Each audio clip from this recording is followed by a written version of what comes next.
Assalamualaikum warahmatullahi wabarakatuh. Saya dari Prodi Teknik Informatika. Ini saya sedikit menjelaskan pengenalan machine learning. Di tengah pesatnya perkembangan teknologi kecerdasan buatan atau artificial intelligence atau dikenal dengan AI saat ini, belum banyak orang yang mengetahui bahwa kecerdasan buatan itu terdiri dari beberapa cabang. Salah satunya adalah machine learning atau pembelajaran mesin. Teknologi machine learning yaitu atau disebut dengan ML, ini merupakan salah satu cabang dari AI yang sangat menarik perhatian. Kenapa? Karena machine learning merupakan mesin yang bisa belajar layaknya manusia. Di sini saya akan membaca sebuah jurnal, yaitu rancangan bangun aplikasi pengenalan pola menggunakan sidik jari. Pembuat jurnal yaitu Rian Bahdudi. Oke, ini saya akan menjelaskan sedikit biometri. Biometrik merupakan metode pengenalan identitas seorang umum. Digunakan saat ini adalah pengenalan sidik jari. Proses identifikasi sidik jari dapat dipercepat dengan cara mereduksi jumlah sidik jari berbanding, seperti membagi database sidik jari ke dalam sejumlah kelas berdasarkan kelas yang telah didefinisikan sebelumnya. Misalnya pola sidik jari. Pola sidik jari dibagi ke dalam 5 kategori, yaitu forward, right glove, left glove, arms, dan centered arms. Salah satu teknik pengenalan pola sidik jari adalah dengan jaringan saraf tiruan atau dikenal dengan RBF, Radial Basis Foundation, atau dikenal sebagai SLFNS dengan 3 layer, yaitu input, hidden layer, dan output layer. Algoritma extreme learning merupakan salah satu alternatif untuk menghindari adanya komputasi yang lama karena tidak adanya penyesuaian bobot selama proses training, sehingga waktu komputasi berlangsung relatif lebih singkat. Langsung saja, di sini ada prosedur penelitiannya, yaitu ada identifikasi permasalahan dan penelitian terkait dengan pengenalan pola sidik jari menggunakan metode ELM, RBF, dan OLS. Ini ada membangun sistem pengenalan pola sidik jari. Langkah yang pertama, pengolahan citra sidik jari gambar asli, terus calling, perataan histogram. Langkah selanjutnya yaitu adanya interaksi ciri berdasarkan ciri orientasi citra, direction image. Terus langkah selanjutnya, pengenalan pola sidik jari dengan ELM, RBF, dan OLS menggunakan vektor input, hasil interaksi, jadi orientasi citra, direction image. Terus ada hasil pengenalan pola sidik jari, terus adanya analisa dan pembahasan. Di sini ada identifikasi masalah. Pada tahap ini dilakukan identifikasi permasalahan pengenalan pola yang akan diangkat dalam penelitian. Berdasarkan identifikasi tersebut, selanjutnya dilakukan kajian secara spesifik tentang pengenalan pola sidik jari berbasis DST menggunakan algoritma pembelajaran yang disebut Extreme Learning Machine untuk jaringan Radial Basis Foundation, LAM, RBF, dan Orthogonal Least Square atau dikenal dengan OLS. Di sini ada pengolahan citra sidik jari dan interaksi ciri. Proses ini dilakukan melalui beberapa tahap, yaitu tahap pertama, mempersiapkan gambar sidik jari. Gambar sidik jari berformat JPG, dimensi 256 x 256 pixel, diperoleh dari database FFC 2004, Fingerprint Verification and Computation. Terus tahap keduanya, di sini ada peningkatan kualitas citra sidik jari. Gross calling adalah proses penyederhanaan gambar dari format gambar RGB menjadi gambar yang berwarna abu-abu atau gray. Terus tahap yang ketiganya, di sini ada interaksi fitur berbasis arah citra. Pada tahap interaksi dilakukan segmentasi jadi sidik jari ke dalam blok-blok berukuran 16 x 16 pixel.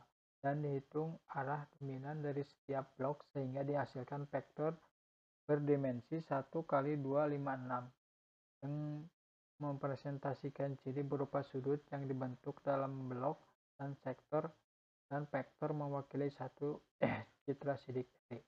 Di sini ada hasil dan pembahasannya. Analisis sistem.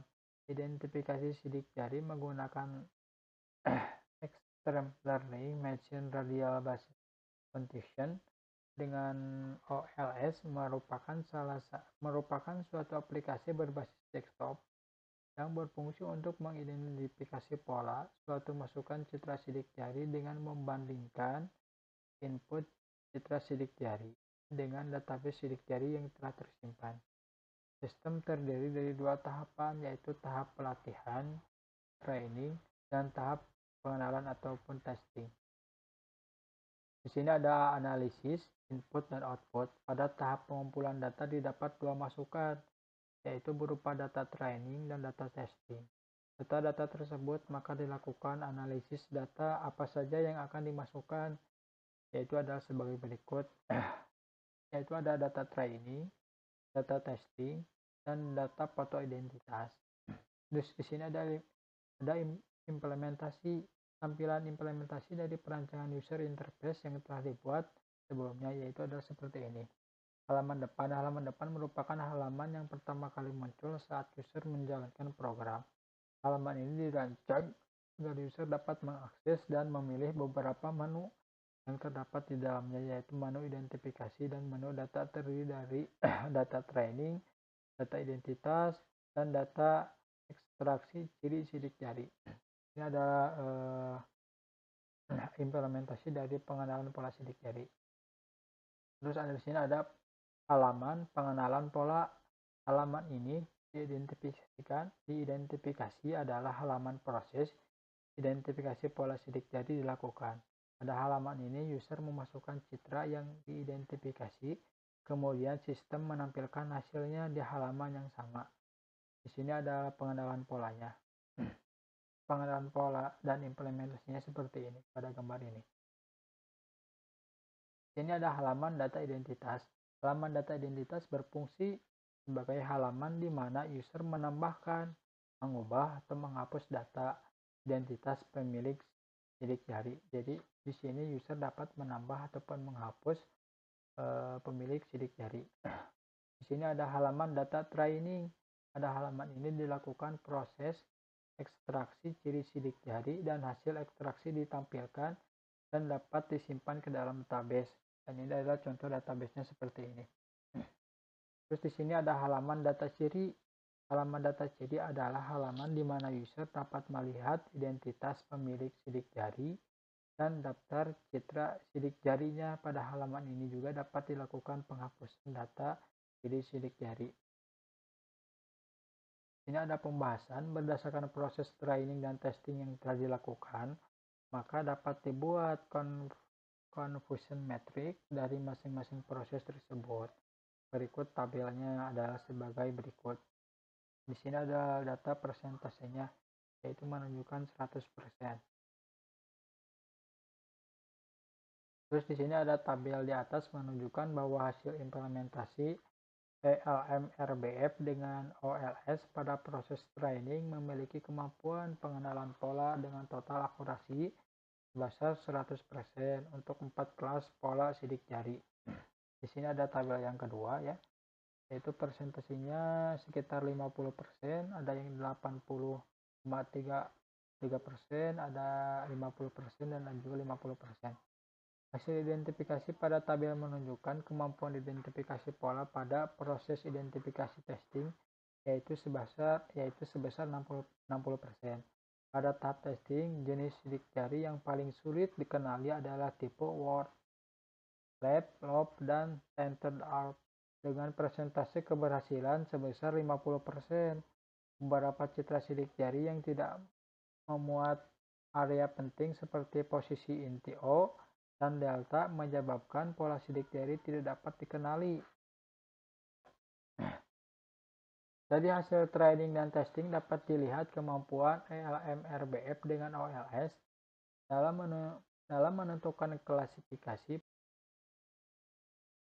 Oke, kita lanjut. Dari hasil training dan testing dapat dilihat kemampuan ELM RBF dengan OLS dalam menentukan klasifikasi pola sidik jari. Penggunaan metode ekstraksi fitur ciri sidik jari juga mempengaruhi tingkat akurasi hasil klasifikasi. Itu kita dapat menarik kesimpulan. Kesimpulan yang diperoleh dari penelitian ini adalah jaringan saraf tiruan ELM RBF dengan OLS dapat digunakan untuk sistem pengenalan pola sidik jari dengan hasil error training sebesar 0% dan akurasinya pengenalan pola mencapai 100%. Sedangkan untuk testing error yang terjadi 40% dengan akurasi 60%. Akurasi sistem pengenalan pola sidik jari yang dibuat tidak begitu tinggi pada proses testing. Pola sidik jari yang tidak dapat dikenali dengan penelitian ini belum tentu menunjukkan ketidakmampuan ELM RBF dan OLS dalam melakukan pengenalan pola sidik jari. Hal ini disebabkan beberapa citra sidik jari yang tidak memuat posisi inti yaitu O dan delta sehingga pola sidik jari tidak terdeteksi. Mungkin cukup sekian yang saya dapat jelaskan. Mohon maaf bila banyak kekurangannya. Mungkin cukup sekian dari saya. Kurang lebihnya maaf.